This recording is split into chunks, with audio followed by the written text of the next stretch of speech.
Santa Cruz de Roma, preguntado sobre la rapidez del hecho evangelizador en América,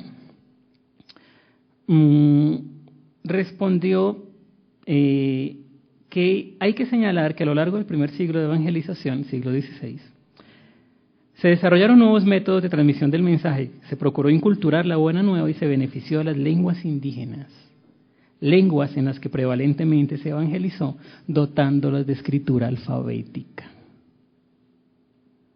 A lo que añadió, las potencialidades del Evangelio respecto de las características culturales de los pueblos indígenas, incluso se extirpó el alma ante el terror de una naturaleza. Se extirpó del alma del indígena el terror ante una naturaleza que se consideraba arbitraria y todopoderosa. Visiones justificadoras del hecho colonial, fundamentalmente, desconocedoras de las reales posibilidades de la espiritualidad de estas culturas, y en una versión de enriquecimiento espiritual desde la imposición hegemónica. ¿A dónde vamos con todo esto? A que este juego de tradicionales categorías hegemónicas recrean una distinción básica, que para el pensamiento latinoamericano y para la historia de América Latina es fundamental, pero que hoy en día efectivamente podemos ver críticamente cuál es ese esquema, el esquema de lo bárbaro y lo civilizado, que se renuevan a través de la dinámica entre colonizadores y colonizados y que se llevan a veces, ¿sí?, a través de las dinámicas entre creyentes y paganos, haciendo del llamado Nuevo Mundo un escenario de confrontación religiosa, de extensión de cruzadas y de contiendas. Digamos que este es el punto que queremos cuestionar. Para eso lo llevamos hacia los escenarios fundamentales. Un primer escenario dentro de esta parte de estos dioses y diosas de tierra, agua y cielo, tienen que ver con los dioses aztecas. Y lo referimos pues muy rápido, acompañándonos de las imágenes. Devuélvete, José, por favor. Devuélvete.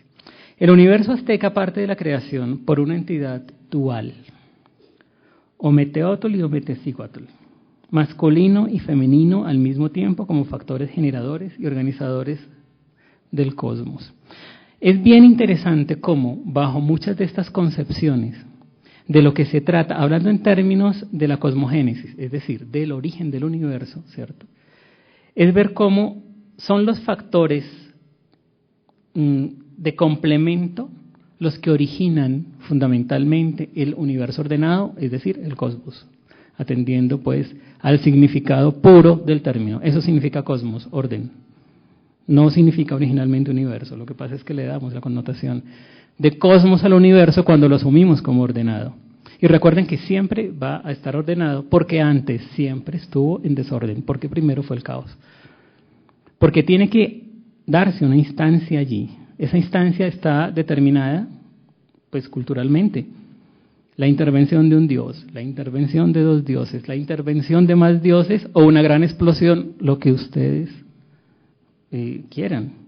Pero es ese cosmos que surge de ahí, es ese universo ordenado, el que en términos de una visión religiosa como la azteca se tiene que originar de los principios fundamentales de lo masculino y lo femenino.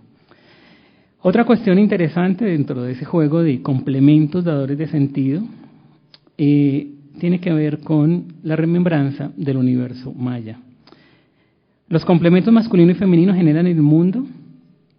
Esto lo sabemos muy bien, en las cosmogénesis de muchas partes del orbe está. Esto se refiere fundamentalmente a una cópula entre lo masculino y lo femenino. Los dioses aztecas además tienen una particularidad que sí los va a caracterizar. Los dioses aztecas tienen que morir para volver a nacer. Y en ese sentido es que cuando se encuentra el proceso colonizador con el universo azteca es que ocurren estos choques, ¿no? Dioses que mueren para volver a nacer implicarían del contexto religioso de un pueblo una serie de prácticas rituales que son bastante difíciles de comprender para nosotros por obvias razones. Los sacrificios, por ejemplo. En el fuego fundante de Teotihuacán, allá, cuando se reúnen los dioses para que vuelvan a hacer el mundo, porque esto sí es fundamental de la visión religiosa y del pensamiento amerindio, el mundo muere para volver a nacer. En este caso, los dioses también mueren para volver a nacer. Por eso son los famosos soles de los aztecas o las edades de los incas. Hoy en día esto se está popularizando mucho, a veces de manera exagerada y acrítica, alrededor de las interpretaciones sobre la profecía maya, ¿no? Es decir, que podemos hablarlo si quieren, alrededor de los ciclos de renovación, de pues, estos apocalipsis que ocurren, pero que generan una nueva renovación. Muy bien, entonces, en ese fuego primordial, dos dioses deben inmolarse para que el mundo surja de nuevo. Estos dos dioses tienen que dar su vida para que sea posible el cosmos y para que no se continúe en el caos. Y esto genera pues unas características muy interesantes. La misión de reconstitución del mundo la completa Quetzalcóatl.